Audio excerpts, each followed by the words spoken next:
Welcome to the Run for God Run Club, where you will find God in a runner's space.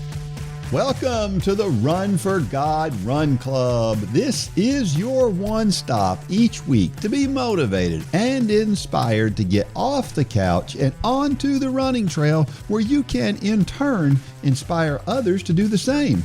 Let's learn, laugh, and leap into running together, giving God the glory for what we are able to do in His name. Amen. I am your running host, Dean Thompson. It feels like that wonderful time of the week when we share stories about running in faith, doesn't it? And of course, joining me once again, Run for God founder, Mitchell Hollis. Thanks for having me, Dean. Ooh, we had a little bit of a break, didn't we? We did. Yeah. We kind of got ahead. Seen each other in a couple weeks. I know. Yeah. We had a good Thanksgiving, though. We did, yeah. I was down on the Gulf Coast with my in-laws. That's always a fun time. But I did something. Actually, right before I left to go on vacation, I did something. Yes, you did. You need to share what you did. You almost forgot about that, didn't you? So, as I've said in some previous episodes, we decided to, I had about decided that I didn't want to walk the Disney Marathon because I want to be at the finish line. I want to be there high-fiving everybody and seeing everybody come in. So if you run fast enough, you can be there for everybody. Just hush, Dean. I'm walking, remember? Oh, that's right. Anyway, so I wanted to be at the finish line. I thought, well, I'll walk maybe a couple weeks early. I'll do my marathon. Well, in typical Mitchell fashion, I have ants in my pants sometimes. And I just happened to wake up on a Monday morning and I saw it was going to be like sunny and 70 on Wednesday. And so I decided Wednesday it is. And I went in and told my wife and my kids, and they were like, wait, what? Where are you going to do this? I said, I'm just going to leave the house that morning, and I'm just going to start walking. And so that's what I did. I left my house, took a right-hand turn, and basically walked all through the community where we're at. But funny story, about 8 o'clock in the morning, I was right over here on Beaverdale Road. And our mail guy, our mail guy comes in to our offices here to get all of our, because we got a lot of packages going out. And so we know him pretty well. And I saw him at like 8 o'clock in the morning on Beaverdale Road. And so I kept walking. It took me about 6 hours and 54 minutes or so to walk the marathon. Well, I saw him about getting close to lunch down kind of south of town, because I just took off. I mean, I didn't have a route in mind when I left. Yeah. I just took off walking. And so I saw him kind of south of town about lunchtime. And he kind of looked at me funny when he saw me the second time, because he had saw me the first time. And so then I got back to where I live at, and I still had about 5 miles to go. So I finished the 5 miles right around where I live at, and Holly came out and joined me. Well, this was about, 2 o'clock or so, a little after 2. And the mail guy pulls in a little after 2. And he stops and he said, "Are you crazy? What are you doing?" He said, "I've seen you 3 times all over town walking today." So I explained. So, yeah, I was the crazy guy just walking around town. I had some funny looks because, there was some roads which,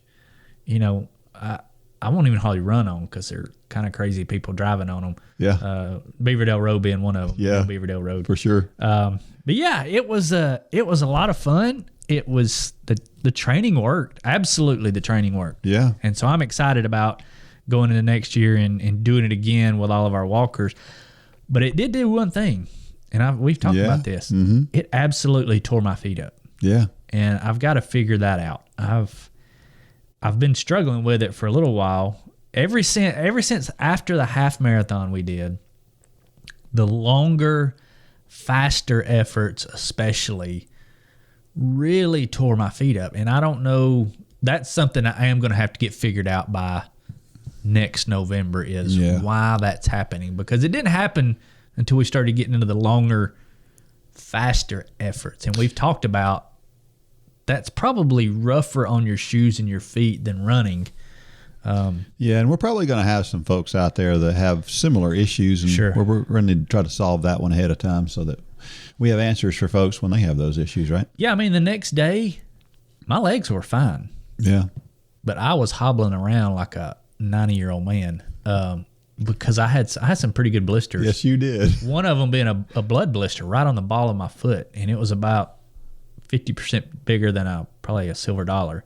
Yeah. And I felt it coming on. Yeah. I really felt it in those last 5 or 6 miles. Really, I could feel, you can feel it pooling. Yeah. In your shoe. Luckily, it didn't burst, and I didn't have a red shoe like some people have. Yeah. But yeah, we're gonna have to figure that out. But it was the training absolutely worked, and so I'm excited about that. We said for a while we're kind of figuring this out as we go on the walking side.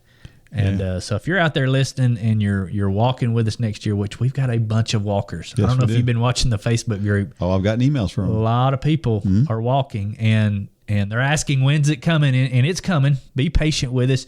You're started this week, I think, with the What Now videos. Yep. Getting ready for January. But if you're out there listening to us and you're wondering what do you need to be doing now, be patient. Yeah. You're going to have all the training you ever wanted come January the 10th. Yep. So just be patient, keep active, keep moving. I think your videos are going to be going over some of this. But yeah, the walking plan works. I did mine, and so I'm going to be there cheering everybody else on in January at the That's Disney awesome. Marathon. So, That's awesome. yeah. Yeah, we had, of course, we just finished our cross-country season. That's where I was. Yeah. We were in Vancouver, Washington, just Yeah. outside of Portland, Oregon. How was the actually. weather?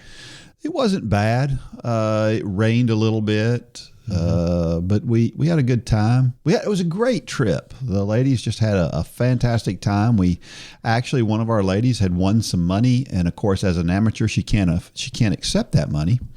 But what we can do is that money can be donated and then used, and that money was used for us to go on a trip down to Eugene, Oregon, which is home of Tracktown USA. Yeah, y'all went Priest Trail, didn't you? We ran on Priest Trail. Yeah. And that was pretty magical. And pretty Had you cool. done that before? I had been on it, yes. Okay. But of course they hadn't. And so it was pretty exciting. How long is that? It's a little over 4 miles. Okay. Yeah. And it's just nice. It's flat. It's all like a mulch bed and really, really soft. I would love to have that here. As your for home us to course. run on. Yeah. Man, that would be great. It's not a cross country course. It's just a trail. Really? It's just in a local park. Yeah. Yep. So unfortunately we didn't do great in the race. We had a few ladies, couple of issues that popped up last minute that caused some problems. Couple that, or at least one that just didn't run that well. And then we had some that ran fairly well. Our 2 seniors ran pretty well, which I was happy for them. Yeah. That they ran well. But yeah, we finished 28th, so we're the 28th best team in our division, and so we were hoping for top 18. Yeah. But maybe next year. Yeah, there's always next year. Yep, for sure. Well, hey, before we get started, let's talk about our sponsor today. And again, we've had few new sponsors come on. If you would like to sponsor Run for God, be a partner of ours, and let us promote your business as well, send an email to runlanehollis@gmail.com. He'll get you all of the information. But this week's sponsor is a good friend of ours, Brandon Combs at State Farm. When you make the right decision, it feels good, like picking the perfect accent rug or choosing a good night's sleep over an all-night crime show binge. It feels really good to make the right decision in insurance, too, and that's why State Farm agent Brandon Combs is right here in Dalton, Georgia, to help you select the right protection at the right price. Brandon will make sure you understand your State Farm coverage so you'll know what to expect if the unexpected happens with State Farm agent Brandon Combs. It's easy to make the right choice. Just call him when you want the right deal. Like a good neighbor, State Farm is there. And huge thank you to Brandon. They've always been a supporter of Run for God, and we really appreciate what he does for us. For sure. And personally, and I've probably said this on this podcast before when we've talked about them, but he's helped me personally. Yeah. There have been a couple of times where I've been just kind of in an emergency situation, and I'm like, He really does go above and beyond. he absolutely 100% does. We've Yes. used Brandon for years and years and years, and even before Brandon got into it, we used his dad, Dan. Yeah. And they've just kind of got a legacy here as far as when you think of State Farm in the North Georgia area, you think of the Combs family. Yeah. And so, they're great at what they do. If you think customer service is important, well, they do too. Yeah. I love this Facebook post we had from last week. It comes from Carrie Pearson King, and it said this: I had to resort to 10 miles on the treadmill this evening. It's not my favorite way to get the miles, and I didn't get as many in before the kids needed to go to bed. Treadmill is in the basement under their rooms, and Mama tends to crank the worship when I run. But I didn't not run. I felt the urge to put it off, and I started making excuses. It's dark and cold. Students are returning to campus, so normal quiet roads might be busy. It's late. I could try and sneak it in tomorrow. It was my son who said, "That's why we have a treadmill, Mom." Ouch. Yes, we do. And that's not something most have.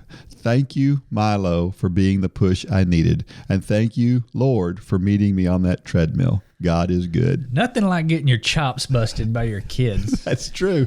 We've been through it. I've been through it plenty of times. Yeah. Especially as they're teenagers now. They like to do it when they can. Yeah, and we hear this kind of thing all the time about somebody who's motivated by something. But here's the thing that strikes me about this is that voice that came out of her son can be in our head as well. Sure. And I think we forget that and we discount it and we don't think about it. But there's no reason why our brain can't have the tendency to go to, oh, but I have a treadmill. Mm-hmm. But we don't like the treadmill. Sometimes we need that outside voice. It's true. It's true. But what's funny about that, and I've said this a lot, is that it's probably her words that she has spoken to her son at some point. That's exactly right. Holding him accountable, and now it's coming back to her. So it's a result of good parenting. Yeah. And so kudos to him, Milo, for calling Mom out, and I'm sure she's glad you did it. Yeah. A lot of times, though, when kids do point something out, I mean, we've all been through this too, where a kid says something and you just discount it. Because why? Well, because it just came from a kid. Sure. And I think about that in the context of God and how sometimes we miss what God's telling us because, well, we know better. Mm-hmm. Just like we tell our kids, well, I know better. You don't need to worry about me. I know better. I'll get it in tomorrow. We do the same thing with God, don't we? We got to put him off. Well, how many times through the years have you been telling your kids something, you're getting on to them about something, and it's like God just thumps you right in the head, and what you're saying to them is exactly what God is saying to you. Yeah. I don't know. I can't think of a good example right now, but it's happened to me more times than once. What I'm telling my sons, God is convicting me that, Mitchell, you do the same exact thing. Maybe a different situation. Yep. But I do the same exact thing. So True. Yeah.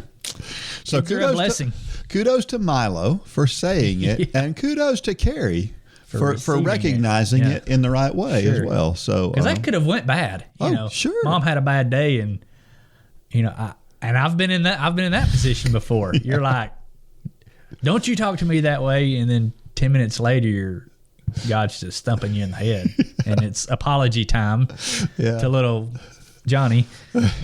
So yeah. Well, let's talk about our trivia question from last week. The trivia question was, what is the purpose of running faster than race pace in training? To torture you. That's what everybody thinks, right? That's exactly right. You're just trying to torture me, Dean. Yes. Yeah. I don't know how many times the people that I coach, that's their main thing is, I think he just does it to make me hurt as bad as I can possibly hurt. And occasionally that's the case. That's true. Yeah. That is true sometimes. But the real answer to that question is that we're training different systems when we run, right? So there's this broad spectrum of things out there that we're trying to accomplish, and we're going to break it down into two things just for simplicity's sake. Okay. As we run, our muscles have to work, and we have to get oxygen to our muscles to work. In order for them to get the energy that they need, they have to have blood and oxygen. It has to get to our muscles for them to work. And so in order to get that blood and oxygen to our muscles, it goes through all those little capillaries, the veins and capillaries and all these little roadways that we have. Well, there's two ways to make those muscles work better. You can either increase the number of roadways that are there, or you can like road work, widening roads, you can improve the capacity of those roadways. And those are the two ways. Here's the thing about it. When we run, those two roadways are built in entirely different ways, just like they would be in construction. You know, having to go through the woods to create a new road is different than widening a road that's already there. Sure. And so what we do is when we run slow, we build more roadways. We increase the number of those roadways that go in. When we run fast, we widen those roadways. So we need both in order to get faster. That's a good way of putting that, Dean. Yeah. Did you come up with that yourself? I did, didn't I? So we have to run at a faster pace if we want to be faster, because it helps. So some days we're building roads, some days we're widening roads. That's right. It's a good way of putting that. I've never heard it put that way. Yeah. Yep. That's the bottom line. All right, so we've got this challenge coming up. We've got a lot of people join. I mean, this is our crazy busy time of the year. It's December. Everybody's starting to think about next year. We really ramped up the promotional stuff that's out there because, you know, I actually worked on an email yesterday. You know, for those of you who are out there who are not a Run Club member, but you've signed up to receive more information about Run Club, meaning you saw an ad or something on Facebook. Maybe you're tuning in and you're in that boat. Well, right now you're getting an email every day. And I actually typed an email yesterday, and the title of it was, Why So Many Emails? It's very simple. We know that this program can make positive, impactful changes in your life. And we're going to bug you till you join. That's pretty brutally honest, really. I mean, there's no secret about it. We want you to be part of this program because we understand what it can do for you. So the simplest way to stop getting the email, and every one of these emails, for the most part, is somebody's story. You know, we've asked the Run Club members to give us a picture and give us a little bit of their story, and it's been incredible. Yeah. I mean, we've got a huge response because everybody wants to tell their story. We talk. That's what the podcast is. It's people's stories. But the easiest way to stop those emails is to join. There you go. It's that simple. It's simple. Yeah. Yeah. So from now until January the 10th, you're going to get an email about every day with somebody's story, with a reason to join. But the reason to join is simple. It'll change your life. It will. It changed my life. It changed your life. Every email that you're getting every day is talking about how it changed somebody's life. We have email. I mean, one of the ones I worked on yesterday was a lady who joined back in January, had never run in her life, and she's about to run the Disney Marathon. That just gives me goosebumps. Yeah. We've got several of those that are about to do their first marathon, and they had never run in their life. And the impact it's made on their life, not on just their physical life and not just on their spiritual life. While both of those are huge things, what is the confidence it's given them in so many other areas of their life, things that they're doing that they never thought they could do because they've learned that stepping out of your comfort zone is the only way to growth. Yep. And they've realized that. So 2 things. If you're a member and you're a runner, we're going to challenge you to lead the marathon challenge with us next year in your community. And you can go to the login, go to the coaching tab, and find out all about that. We've got coaches signing up from everywhere to lead this in their community to go alongside us. To the group that you're out there listening to this and you're not a member of Run Club, you don't know what you're missing. And I say that in all honesty. The Run Club page is worth the price of entry. We've said that for years now. Mm-hmm. But it's true. Yep. The encouragement you get on there, I mean, we're having a hard time just keeping up with all the comments right now. Actually, I'm having a meeting next week with somebody to kind of help us out on the getting back with people because there's so many people who are excited. Yeah. And there's so much chatter going on. We're having a hard time keeping up with it. But it's going to be incredible. And we want to have a harder time keeping up with it. We do. As we add more. But the cool thing about that Run Club page, there's so many people who jump in there on our behalf because they've been at this for so long now that they know this program as good as we do. And it's fun to watch, all these people jump in, and it's a huge family. Yeah, I don't know how many times I've seen somebody asked a question, and they've even tagged me in the question. And so I try to get to it, as soon as I can. And sometimes I can't get to it right away. And by the time I get to it, they've already had the answer. It's been answered 4 times. Angie Hawkins by other people. Is Johnny on the spot. Yes, she is. She will get to it way before we will. Yes, she will. Her or Elizabeth or Brian or Patrick. Patrick's even been chiming in some lately. Yeah, I mean, there's just so many names out there that are becoming household names. And if you're out there, you may be thinking you're just a number out there. Believe me, you're not. We know so many names of people that have impacted what we do that we've never met. Yeah. And that's what's cool about the race coming up in April, which is, by the way, free if you're a Run Club member. But it's so cool to have all those people come to town, and we run together, we eat together, we pray together, we go to church together for that weekend. And it's just, man. It's a magical weekend. It is. Sure. And we want you to be a part of it. So that's why you're getting an email every day, is because we're going to bug you until you join, because we know what it'll do for you. Yep. Bottom line. And one of the big supporters that we have is J Radio. If you're new to the podcast and you haven't heard of J Radio, well, J Radio is what we call the world's greatest digital music platform. And it's a great way to get uplifting, good music. Sure. You don't have to worry about explicit lyrics. You don't have to worry about just violence, and you don't have to worry about any of that. It's all good Christian, Bible-based music. J Radio is the place to go. Go check them out. As a mom, I want to make sure we choose a cereal that's not entirely derived from sugar. Their car seats have to be nationally CPS certified, and their first car has to have every possible safety feature known to man. I just want to do my best to make sure that they're safe. One thing I don't have to worry about is the content they hear on J Radio. Not only do they love the music, but I know it's only going to be a positive message that I would approve of. Now, if I could just figure out how to get my youngest from sticking everything up his nose. Sign up at jradio.com and download the new J Radio app in your app store.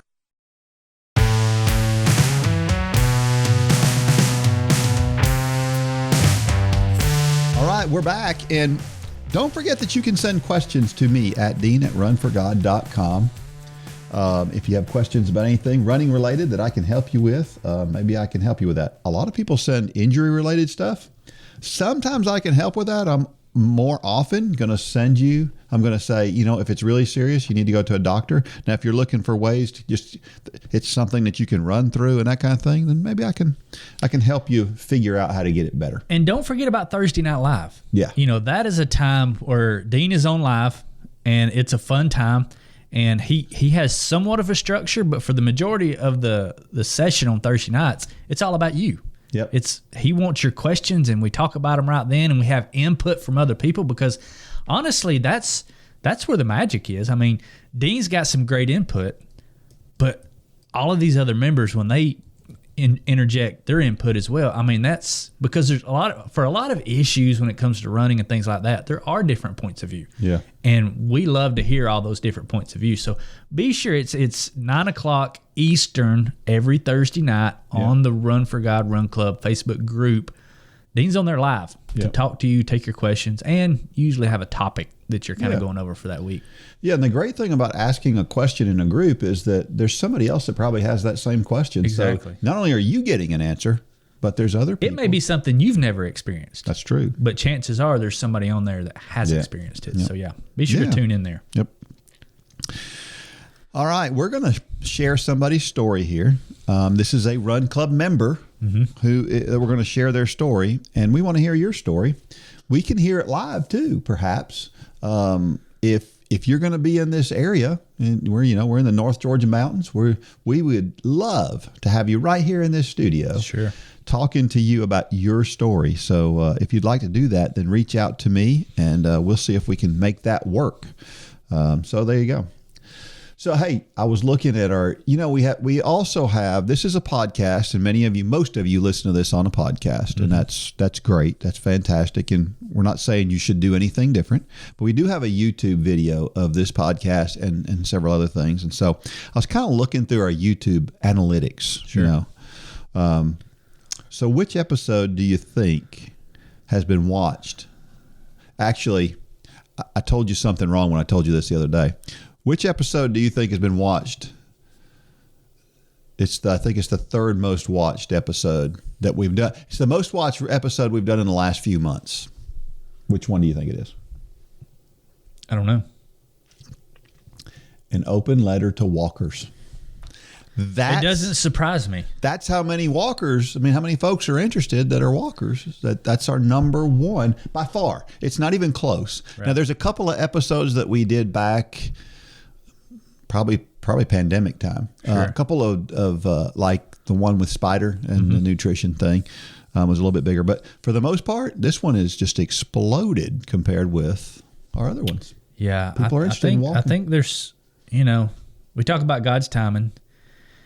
For whatever reason, we haven't really, walkers have always been welcome, but we haven't really formally opened the door to walkers until this year. And I don't know. I've got a feeling about this that I think people are really going to receive it well. And to include runners and walkers together, because like I said, the only difference between running and walking is you either have 1 foot on the ground or you don't have 1 foot on the ground. How cool is it to bring all these people together? It's going to be awesome. It is going to be awesome. And listen, I've had several people I know have asked the question, where are the walking training plans? Well, at this point in time, we don't have anything concrete, but trust me, by the beginning of the year, we will have a concrete walking plan. Okay, so don't fret, it's coming. I have just completed doing it myself. Right. So now we're going to sit back and analyze what happened, what worked, what didn't work, and that will be forthcoming in January. So chill out during the holidays, keep moving, and it's coming. It's coming. Well, do you know which country outside of the United States has the most views on YouTube for our videos? I only know because you got it here, and it completely shocked me. Yeah. The Philippines. Yeah. Hey, if you're out there in the Philippines and you're listening or watching, thanks for listening. Thanks for watching. Absolutely. Yeah. I would have thought it would have been Canada or I would too. Mexico. So, and we figured out maybe it's because of the Air Force bases, because we do have a lot of activity on Air Force bases around the world. We send a lot of goods to, what is it, APO or AFO? Gay and Holly could tell you they do all the shipping, but when they see those letters, they know it's going to an Air Force base somewhere. So, that's pretty cool. That is pretty cool. Yeah. All right. So why worry when things don't go just right and we have to modify the plan? Do we do that? Do we worry when we have to modify the plan? I think I was just complaining to you about that. We were just talking about that. Air. Yeah. Well, this week's story talks about that. It's from a Run Club member, and the name is Terry Joe Krause, and it's called Renewed Gratefulness from a Burned Heart. Hello, I am new here. I have run since I was 18 years old when I joined the Air Force. I was never interested in running faster or longer than the 3 to every once in a great while 6 miles I ran on a regular basis. Fast forward 32 years. A little over 3 years ago now, I was diagnosed with right ventricular outflow tachycardia. I thought I was done running for good. There were lots of tears. And then a wonderful heart doctor stepped in and said, I can fix you. And he did. The heart doctor burned 2 parts of my heart to get it back into a normal rhythm.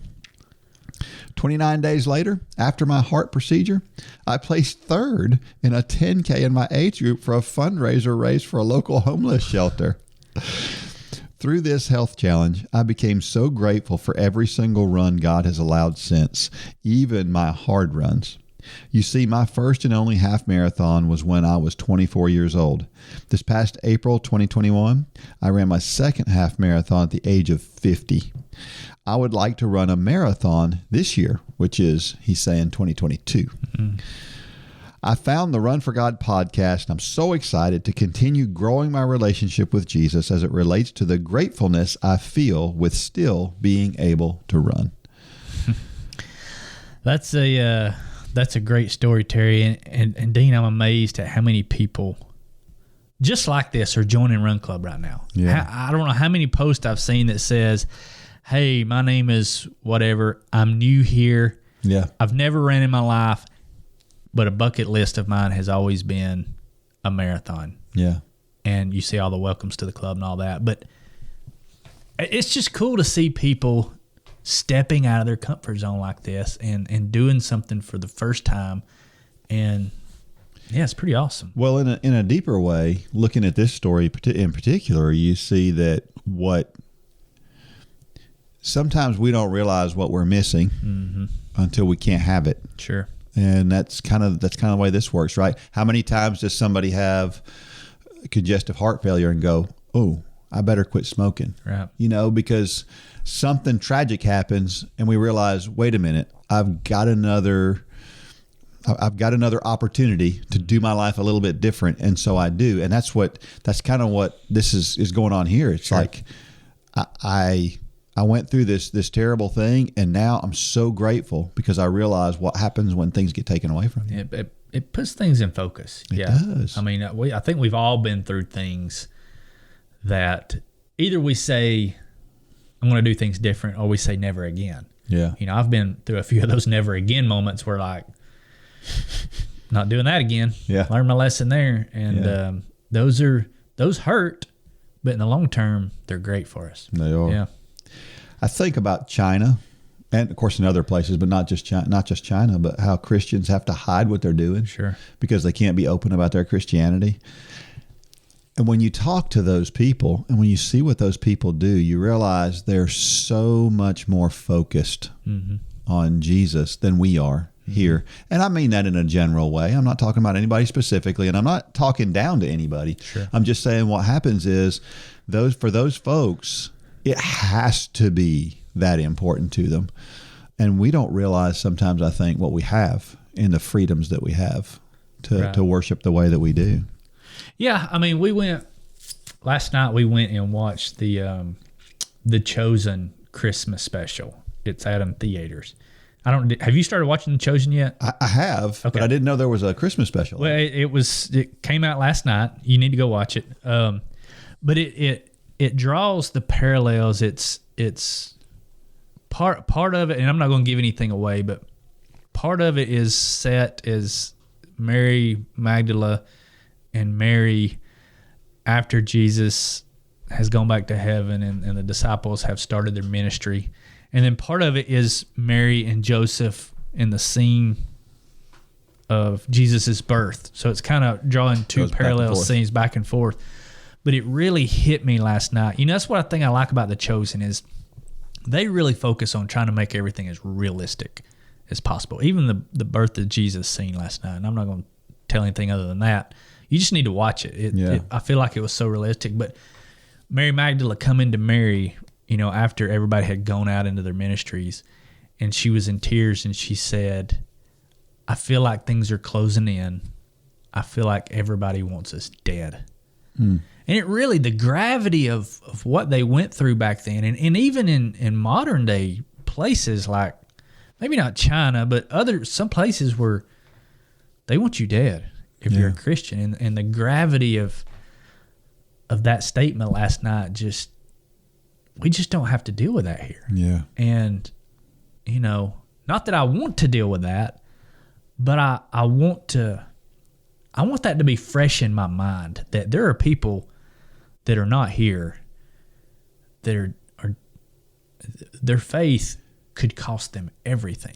And that's what the disciples were dealing with back then and ultimately most of them were killed for their faith. And man, that should make us all sit up straight in our chairs and thank God for what we have here. Yeah, that's true. That's hard to. I think about James and count it all joy. Mm-hmm. That's why we should be excited about the trials that we get, because the trials produce that super strong faith that you have to get through those things. Right? How about a scripture passage? Every branch in me that does not bear fruit, he takes away. And every branch that bears fruit, he prunes it so that it may bear more fruit. That's John 15:2. And for some reason, this is a little bit different than any other story we've gotten, but in this story, we have a little commentary after I like it. I do too. It says, I needed to have a new perspective on not only my running, but on other parts of my life that needed pruning. I ended up evaluating my career and making a big change, definitely his timing. I also learned to say no to some things and say yes to other things. And it kind of goes along with exactly what we were just saying. Yeah. Talking about how, yes, this ministry can change you from a running standpoint and from a spiritual standpoint, but just like this commentary is saying, it made them evaluate so many other areas of their life, and that's huge. Yeah, yeah. We don't like this idea. The whole idea here in the picture of pruning. You mentioned seeing the realistic. Think about the idea of God pruning us, and just put those loppers in your hand or whatever, and think about pruning something, and think about God doing that to us. What He's saying that He does to us, and that's.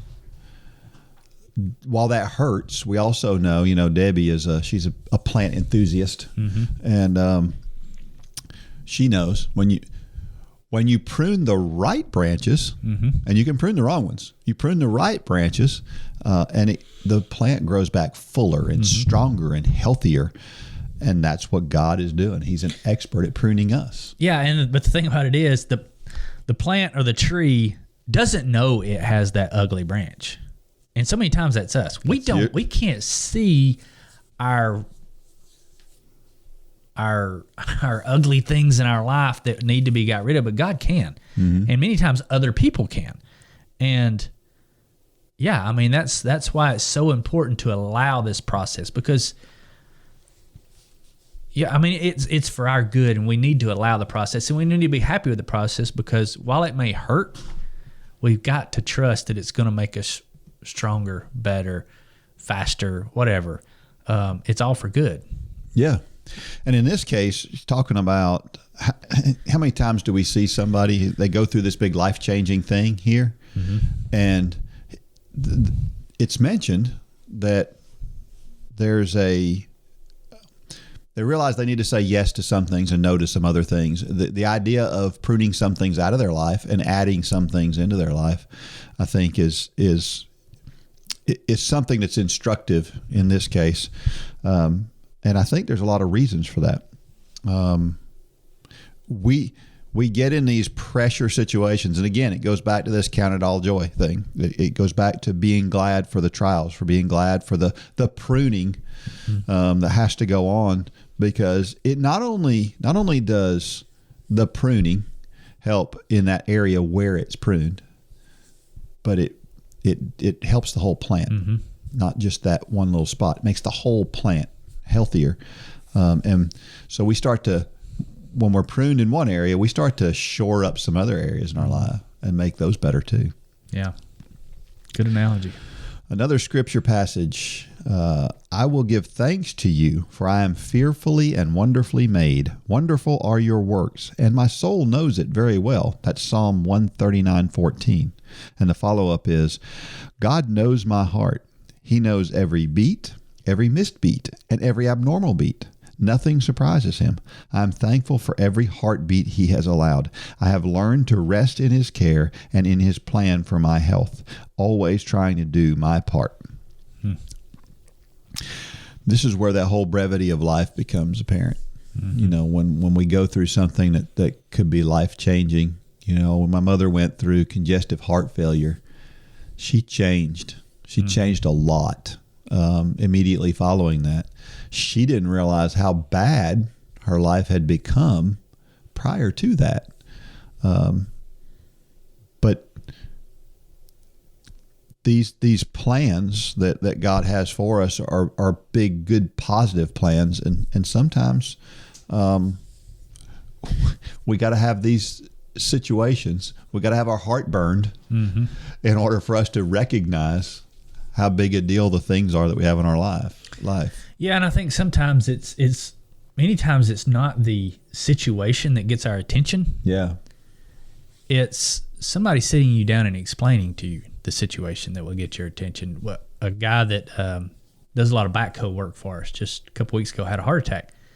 he was out in the middle of nowhere with his son. They were deer hunting, and him and his son were about half a mile apart, I think, and didn't have any cell phone service. But luckily, they had two-way radios, and Andy, a friend of mine, the backhoe driver, he had a heart attack. Son got him.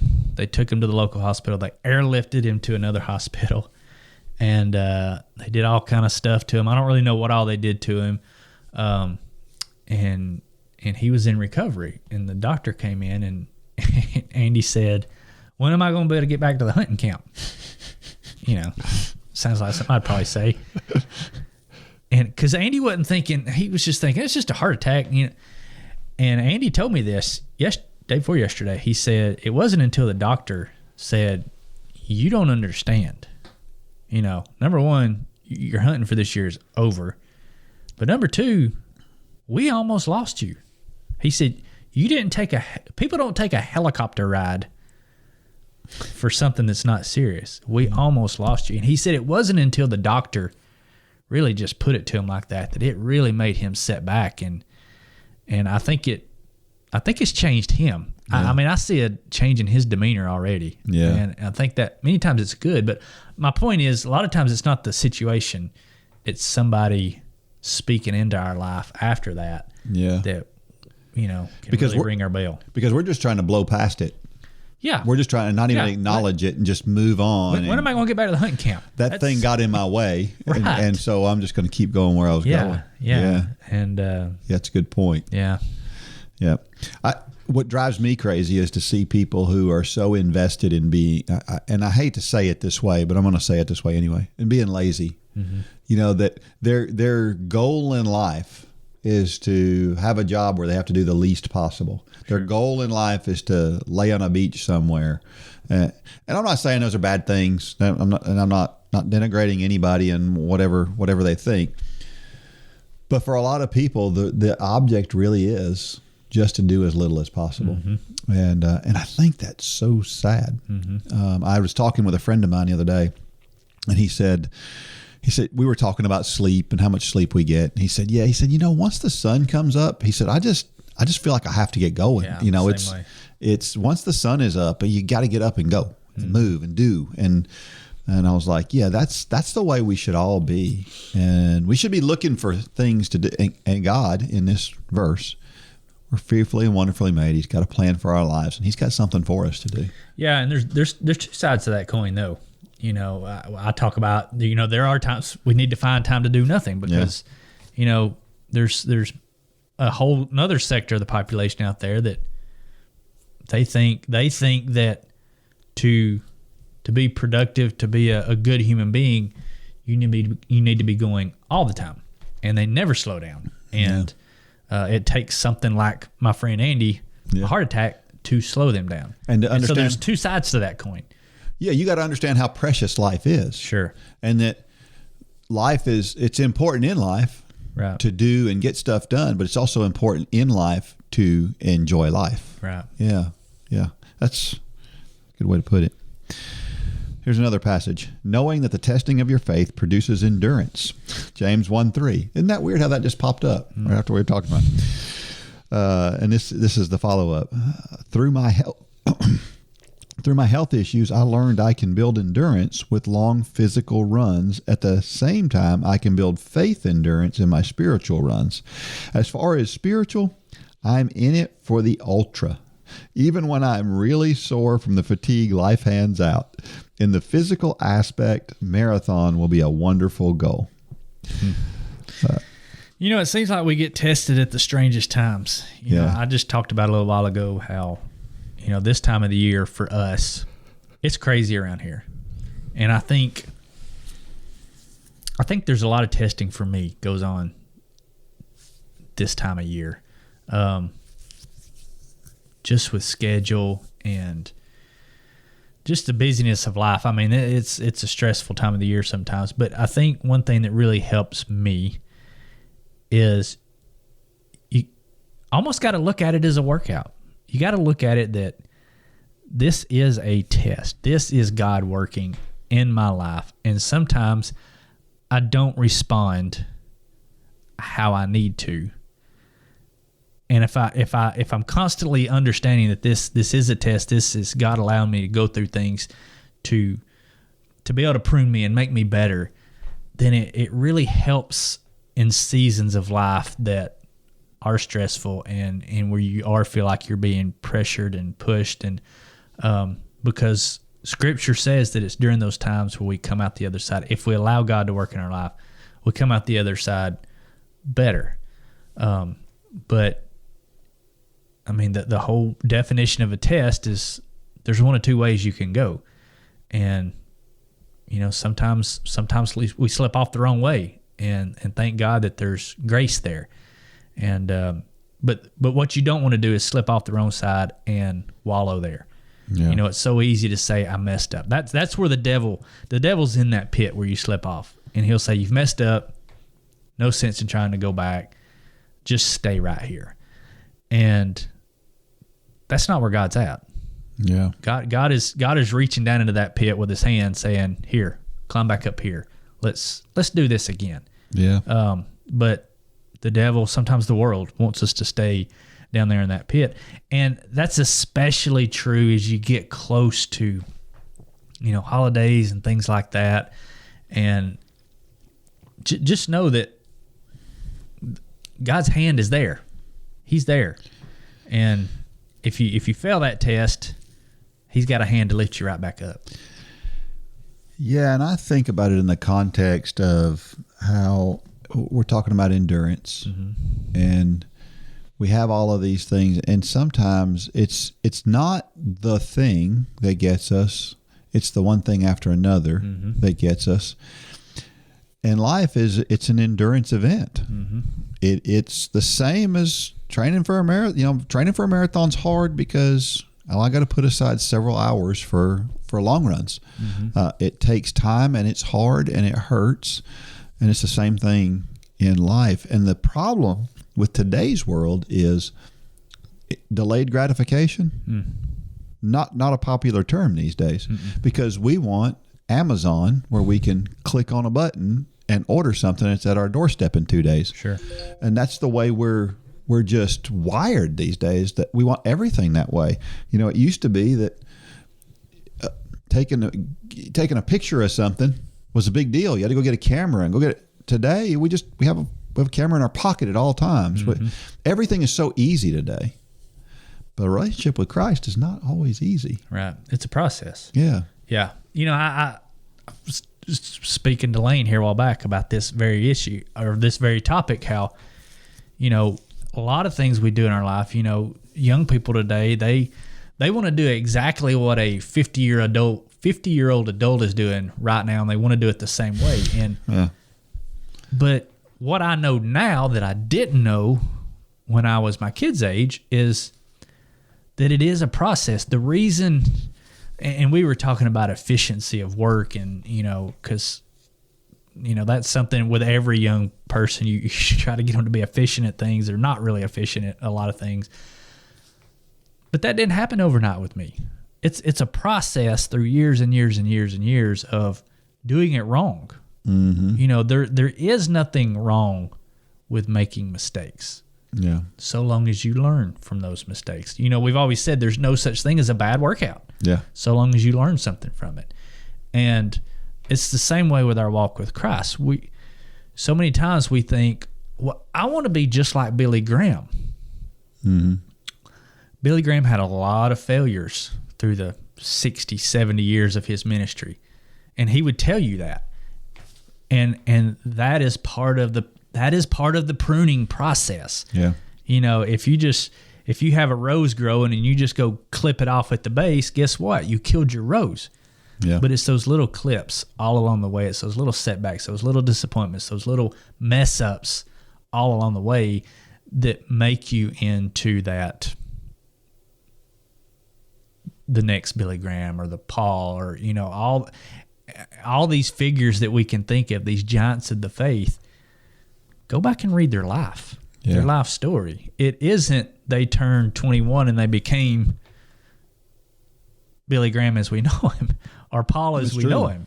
It was lots of hardships along the way, and that's all preparing us for the day when we meet Christ face to face?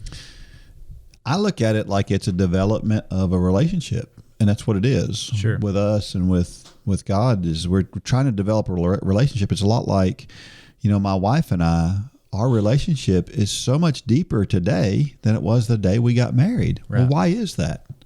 Well, it's because it's a process. Sure. It's over all the years. I can tell you story after story of things that, maybe things that might have irritated both of us, 20 years ago, now are like, that's kind of adorable now. Yeah. It's like everything changes the way because of the relationship has to mature, and our walk with Christ is the same way. But so many people today say, well, if I can't be the super Christian tomorrow, then I'm just going to walk away. Yeah. And it doesn't work that way. It doesn't work that way. Yeah. Here's a question. What would it take to get my attention to make changes in my life? This question makes me think. The other night we were talking as a family, and it was right after Thanksgiving. And I said, let's go around the room and just, what are you thankful for? It's kind of, a lot of people do that this time of year, but I just wanted to know. Mm-hmm. And everybody went around and they said, well, what about you? And I said, I'm thankful for conviction. And this is one of those areas that I feel like that would not have been my answer when I was 25 years old. For sure. But I understand now that while conviction hurts, it's the pair of loppers, scissors, pruning knife, whatever. I'm so thankful for it because it lets me know that while I'm not right up against God every single day, every single moment, I'm close enough to where he can hit me with those loppers. Yeah. And that there is a lot of comfort in that. And you start to, as you get older, you start to understand what Paul was saying, that this is hard. I'm in prison, but thank God for it. Yeah. Because that's where he has me. And so, to me, it's what would it take to get my attention and to make changes in my life? Nowadays, it's conviction. Plain and simple for me. That's a good perspective. It's a hard perspective to have. It's a mature perspective to have, right? It's one of those that you don't arrive at right away. It takes time to get there. Yeah. And I'm not always mature, but well, but you are often. I was listening to this podcast, Hope, and he says this is his premise. He says that you got to get to a point. This is the way to live life. He says sometimes you just need to lose hope, and this is the way that he describes that. He says sometimes what you need to do is you just need to get to the point where you just don't care anymore, and so you're willing to. The example that he gives is you're willing to go out and ask this girl on a date that you would otherwise not ask, because what do you got to lose? You don't care if she turns you down. You got to get to that point, and then big things happen. Well, it's a crazy way to look at things. Not a spiritual angle of looking at it. That's not a spiritual way of looking at things. But the basis, I get it. But the basis of we all need to get to the point where we're like, okay, God, whatever, just give me some direction. You got to empty yourself. Just empty yourself. Yeah. So I think although the example is bad in the way that he tells it, it's a good way to look at things. Right. You get to that point where you can just kind of, and that's what happens when that person has that heart attack. Sure. They get to that point where they go, you know what, before I wouldn't do this because I was afraid of putting myself out there. And now I realize life's more precious than that, to worry about silly things like that. And I just need to do it. Sure. People get to that point. There are people, I'm sure, in Run Club who got to a point where they needed a change. And it's obvious because of how many 40, 50-year-olds we have who are coming on saying, I'm doing this for the first time. I've never ran in my life. Yeah. That's awesome. Yes. I mean, it really is, because they're moving way outside their comfort zone at a point in time where much of society would say, you shouldn't be doing that. Yep. You should be winding it down at this point. No, that's not what God doesn't call us to wind it down until he winds it down for us. That's right. That's right. And although that's not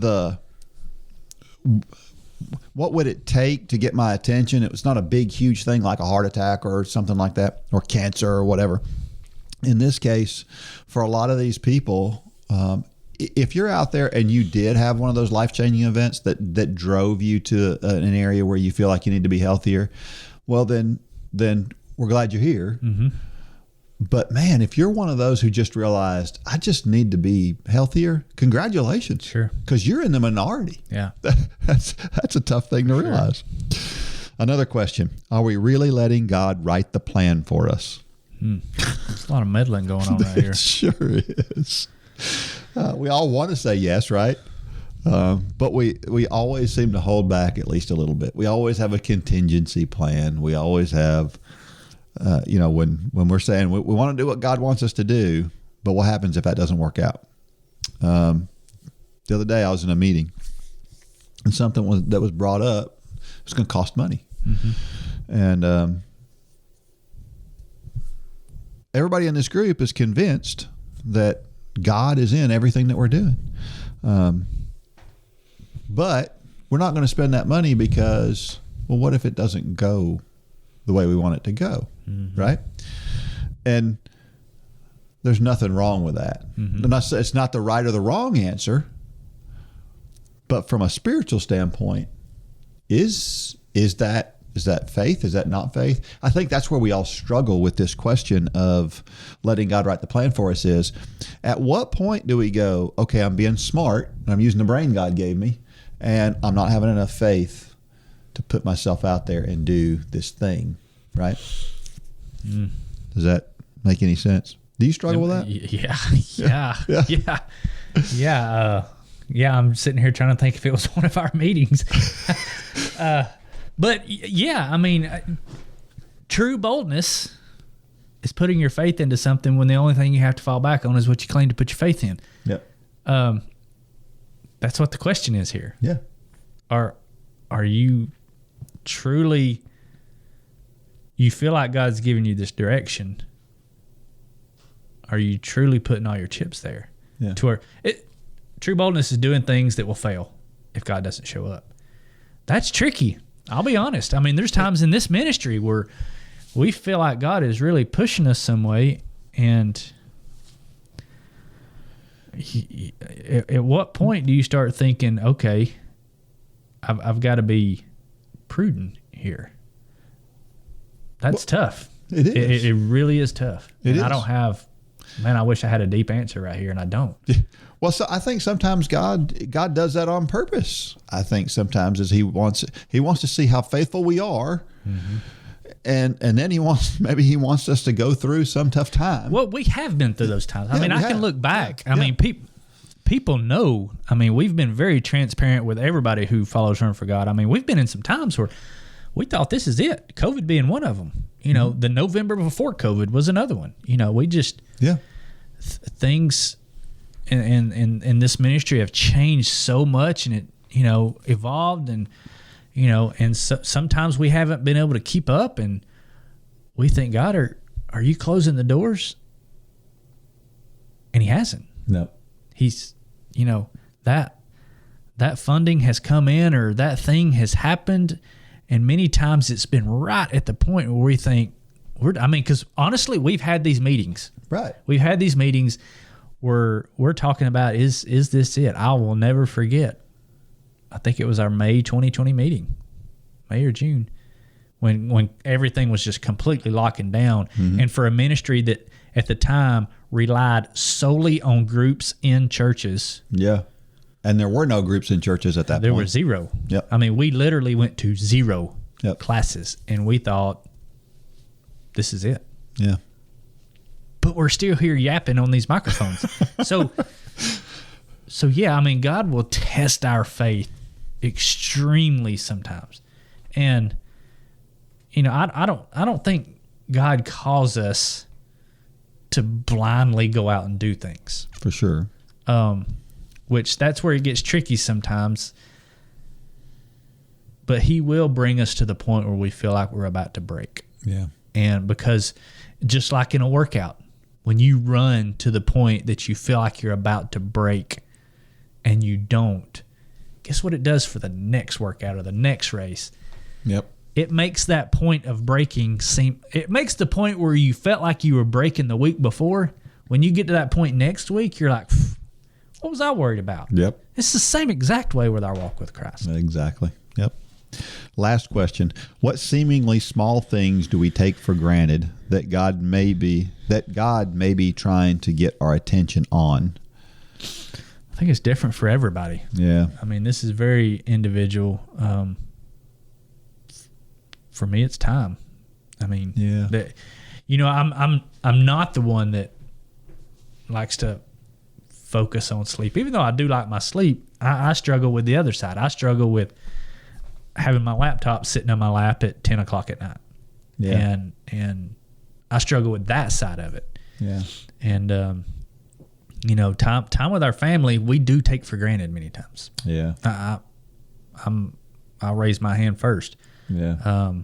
Because we feel like, well, I'm sitting in there with my laptop and my family's around me. No. Yeah. No. That's yeah, I'm with you. It's not the right answer. I think about my the realization that I had at some point in time that there were other people in races besides the people at the front of the races. I took for granted. The truth is without the general middle of the pack runner, there are no races. Mm-hmm. They aren't holding races for 12 guys to run at the front of the race, right? They're holding races because lots of people sign up for races. And for a long time, it was not because I thought less of people or anything like that, but for a long time, I just never really paid any attention to all of those other folks. I just took for granted that there were people back there. Mm-hmm. But I've learned to appreciate those folks an awful lot these days. Not just the ones in the middle, but the ones way back in the back too. I'm sitting here, man. It's funny how God works sometimes. I'm sitting here thinking about what I just said about, sitting there at 8 or 9 o'clock. And I feel like I tell y'all the same thing. Like, you got to learn to cut it off. I have these conversations with you and Gay and everybody on our team sometimes. And the other night, Gay got Gay and Holly, they're the same way. We're right now is insanely busy for this ministry, and we're trying to find the balance. And Gay sent me an email the other night. She got a kind of an off-color email from somebody who wasn't happy, and what made it so bad is they kind of questioned our motives, and that really gets to me, especially when it's to Holly. Holly and Gay, if you're listening, they're golden, and everybody that is part of this run club knows that. Yeah. And so they kind of questioned, and Gay sent me this. She responded to this person, and she copied me on it. And I kind of got upset, and I fired an email back to Gay. I said, Gay, it's 8 o'clock at night. It can wait. And it's one of those times where God just punched me right in the nose, because guess why? The only reason I saw it. Because you were on there. Because I was working at 8 o'clock at night. Yep. And my loving wife pointed that out to me. And so... Yeah. Yeah, we're all a little hypocritical at times, aren't we? Yeah. Yeah. We're being too transparent on this episode, aren't we? But yeah, we've got to find the balance. We do. On everything in life. And it's hard to do that, and sometimes we need a smack in the face, and sometimes we just need to pray enough to find the inspiration. Sure. While you're working hard to keep your body in shape physically, the music you listen to while you run can help keep you in shape spiritually. We've partnered with J Radio to put together a group of running playlists by Dean, Lane, Holly, myself, and others that you hear here on the Run for God podcast. Plus, you can listen to a playlist put together by members of Run Club just like you. Check out the whole station of Run for God playlist at jradio.com and in the J Radio app.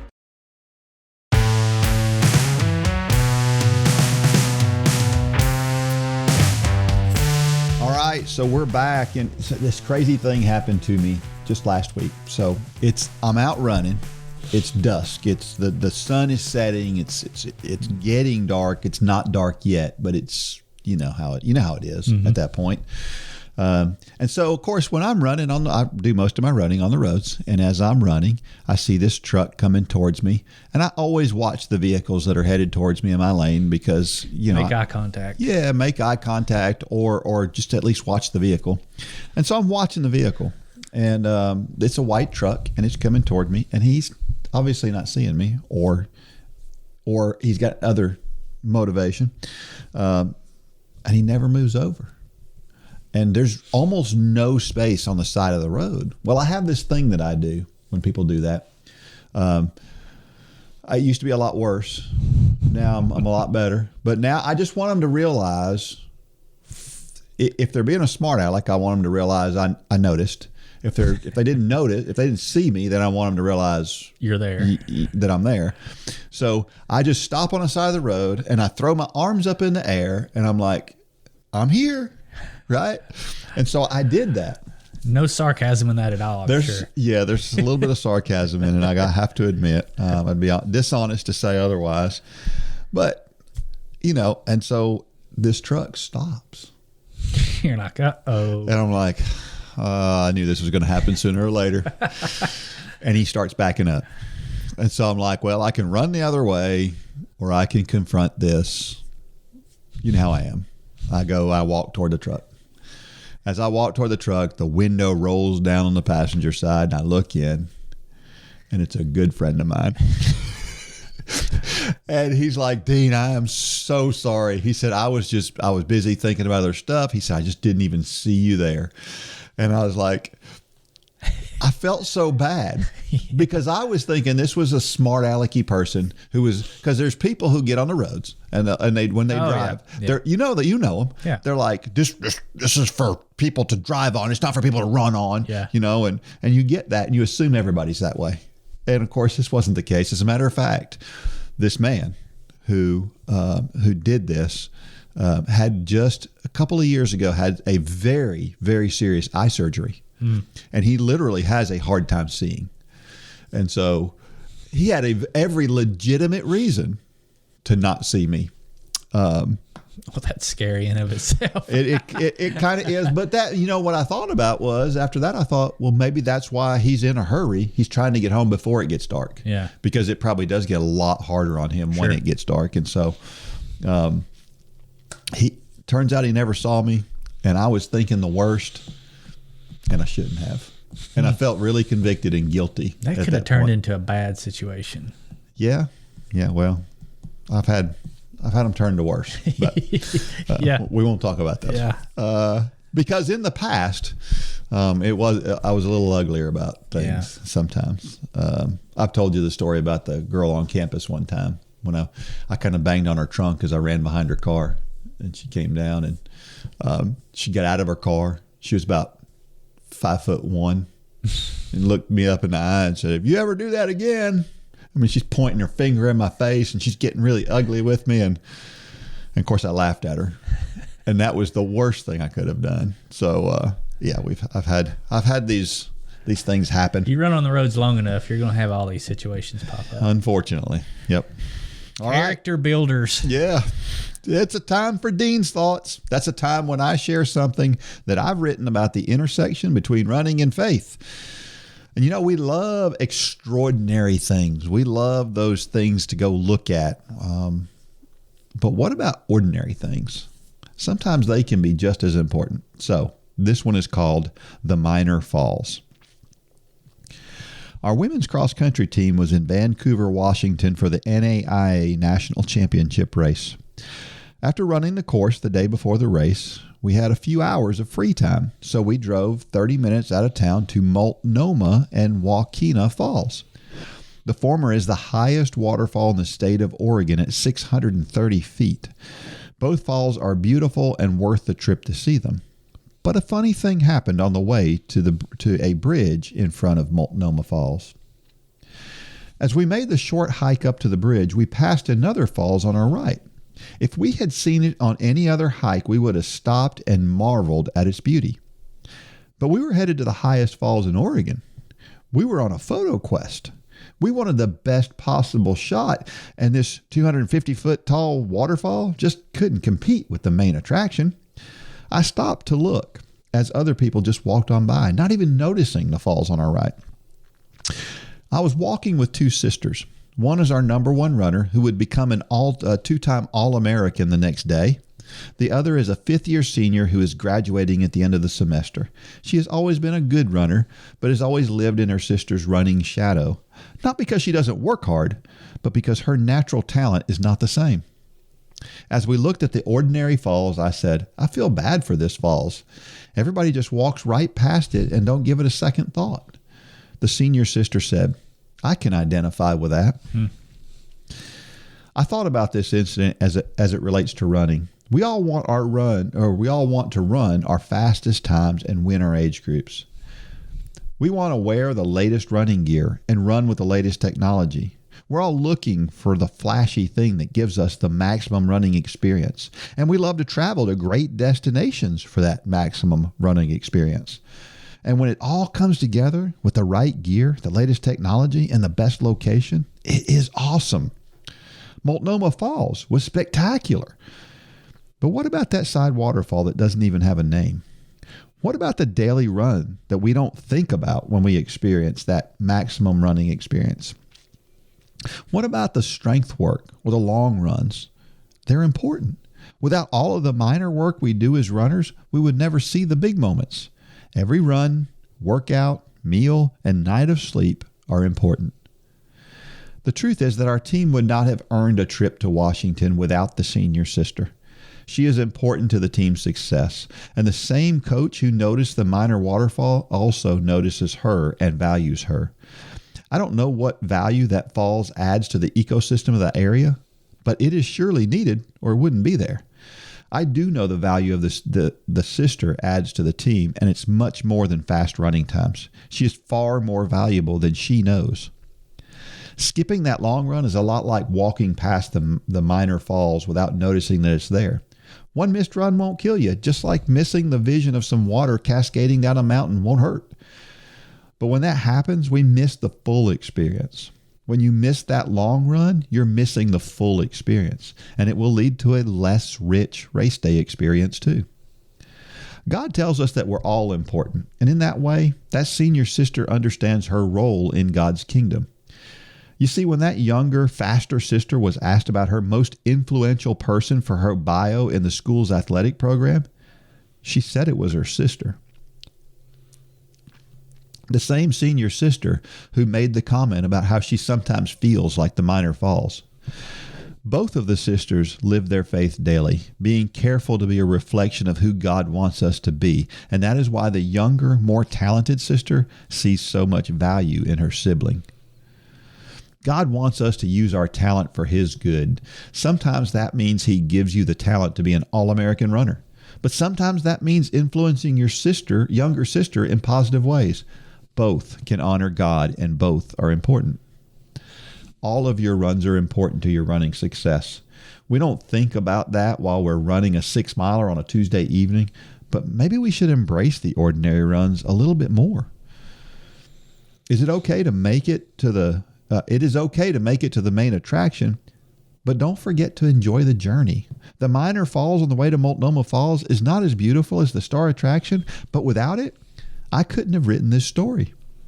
Sometimes those ordinary things can become something we couldn't have envisioned, but if we don't take the time to fully experience all we do and see, we could miss out on something God has for us. Man, that's a good story, Dean. Yeah, I know these two sisters, and that's pretty awesome. Yeah. And we all have that moment, right? Sure. Where we stop and we go, I know how that falls feels. Yeah. Because we feel less than. And I remember, I heard her make that comment, and it just stung because I've talked to you about her before. I have a very, very deep respect for this girl, and to hear her say that was hurtful. But again, we all want to be Billy Graham.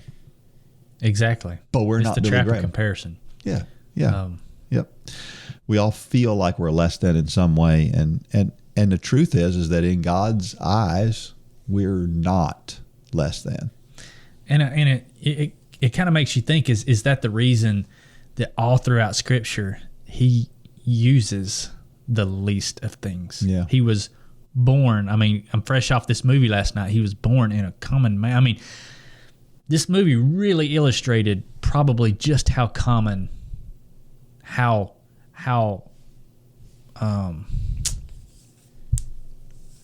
ordinary the birth of Jesus was from a society standpoint. Yeah. It was just, and he used common people and in common situations to do extraordinary things. Yeah. And it all points to what you're saying here.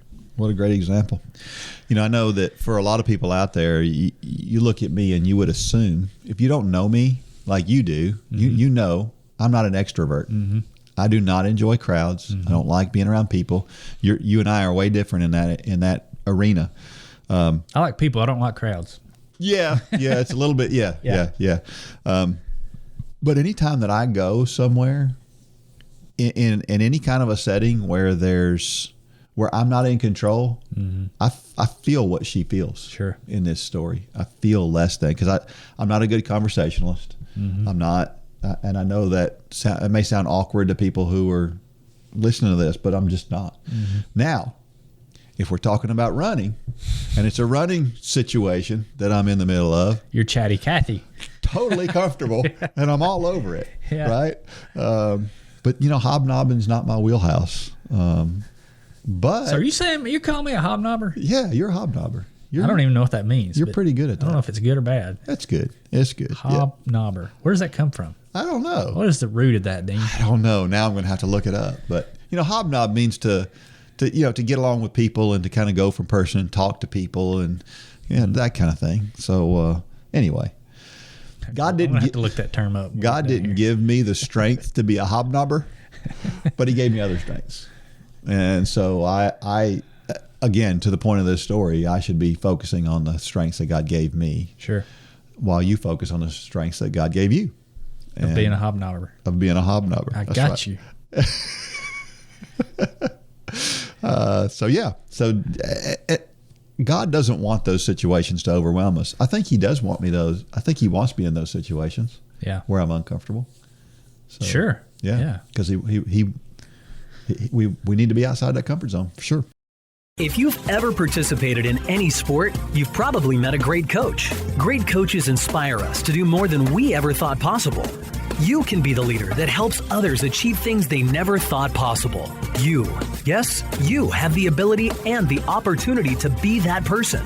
All you need is a heart to help people and the ability to follow a plan. The Run for God 5K Challenge will come ready to help you inspire those around you.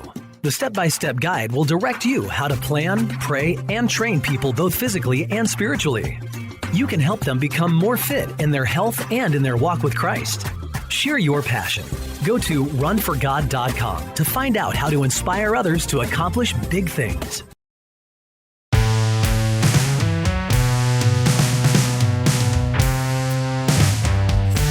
All right, so we're back, and I went and looked up what hobnob means. So do you agree? There's two definitions. Yeah. And I will say I'm one and I'm not the other. One is to drink sociably. Which you're not. So I'm not. Yeah. But the other one is to associate familiarly. Yeah. And that you are good at. So I do like to talk to people. Yeah. But I don't drink sociably. Okay. So you got a half right. I got a half right. Yeah. All right, we can move on. I never thought of hobnobbing as being a drinking related thing. Yeah, I didn't. I mean, I've always heard it, but I didn't know what it means. That's interesting. Yeah. What is English? Yeah. Yeah. Okay. All right. Well, we're close to the end and the beginning of the marathon challenge, aren't we? We got one group. Yeah, we literally finished one on Sunday, and we literally finished one on Sunday morning, and the other one starts Sunday night. Nice. Nice. So we couldn't have bookended those any better. But can't wait to see. Yeah, I wonder how many people, because we have had some attrition this year. Obviously, it's a marathon challenge. So you're going to have that. You're going to have some people dropping off.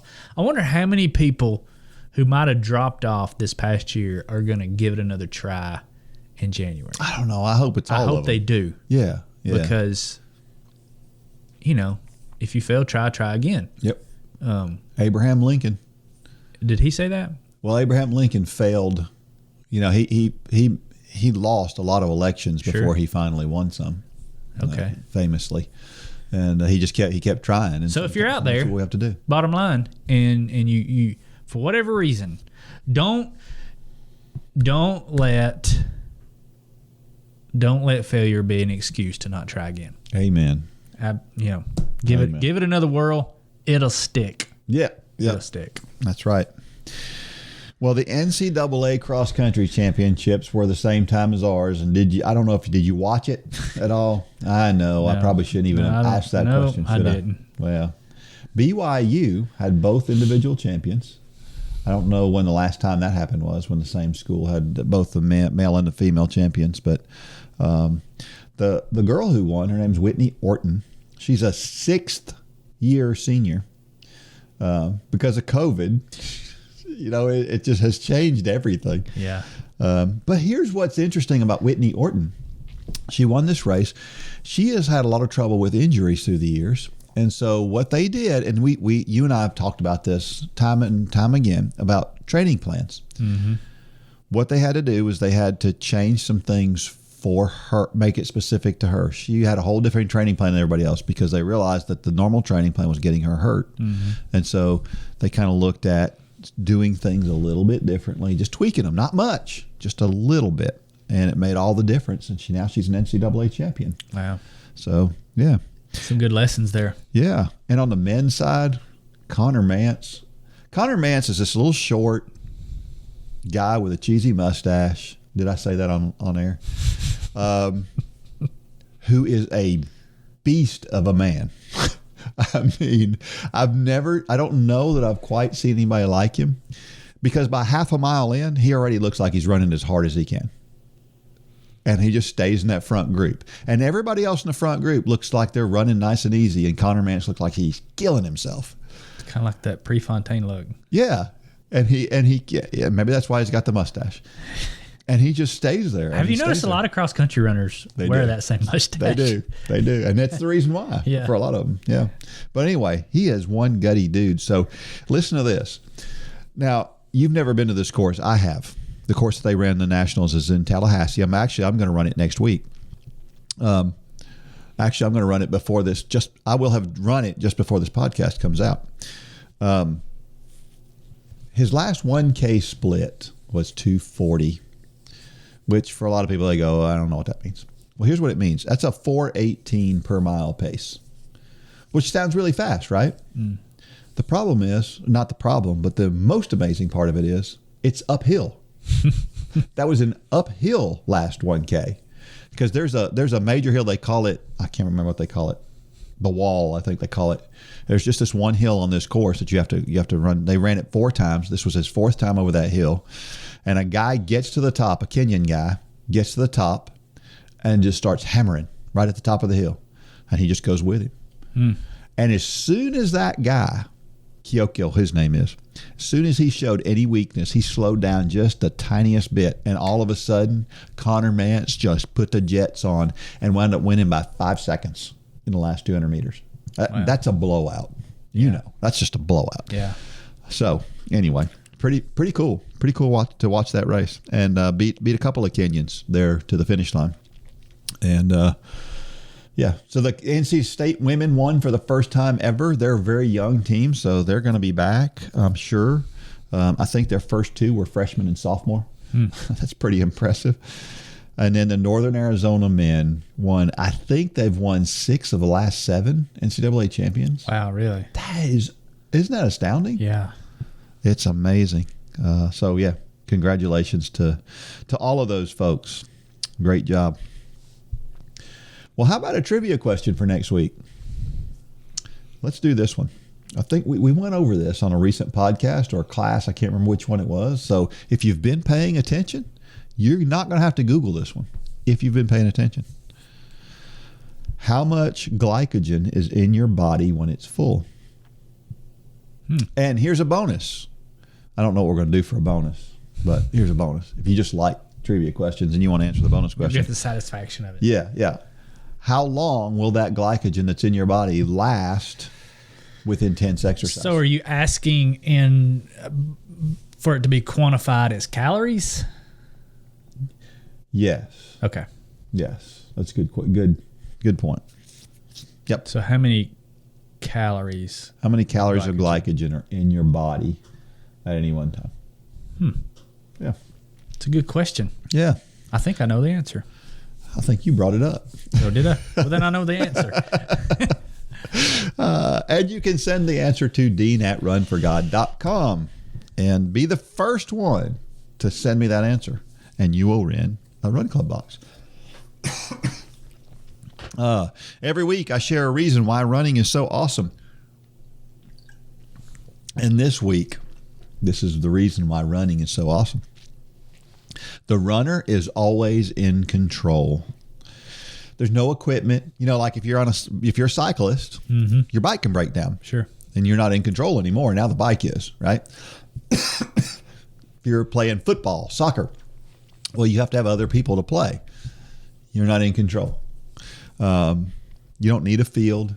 You just need a place to go run, and it can be anywhere. So that's why running is so awesome. So, sorry.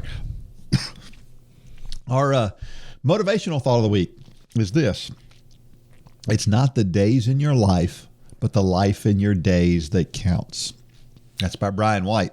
You've heard that one before. Yeah, probably. You know, Gay actually has a sign out by her computer out there. It says, "I don't run to add days to my life. I run to add life to my days." It's kind of the same thing. Yeah, the same thing, just from a running perspective. Sure. So it's great. It goes back to what we were talking about. We want to live life as if God, the way God would have us live it, and understand how important and how precious life is. And it makes a difference, I think, in how we live it. I think God wants us to live big, don't you? Yeah. I think Paul lived a big life, even though he was in prison for a good portion of it, right? Yeah. Isn't that amazing when you really think about it? We think, well, we can't live a big life. Sure. Look what Paul did. Yeah. Yeah.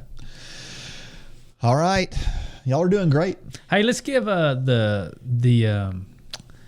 Chosen Christmas special a plug. Yeah. Go watch that. It's a little bit different spin on the Christmas story. Yeah. And I don't know if everybody out there watches The Chosen. If you haven't, that's a good one to binge watch this Christmas season. It's an excellent series. Very, very well done. And just so you know, I watched the first episode and then didn't watch the rest of it, because the first episode it's a little bit confusing. It's a little slow. You don't understand why it's starting there. Yeah. But you learn. Sure. So give it 2 or 3 episodes before you, if you look at it and you go, I'm not sure I like this. Give it 2 or 3 episodes. Same way. That first episode, I was like, wait a minute, what?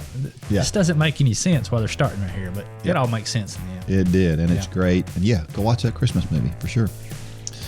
Now, may God bless every step of every run. Go out there and shine your light. Good job, Dean.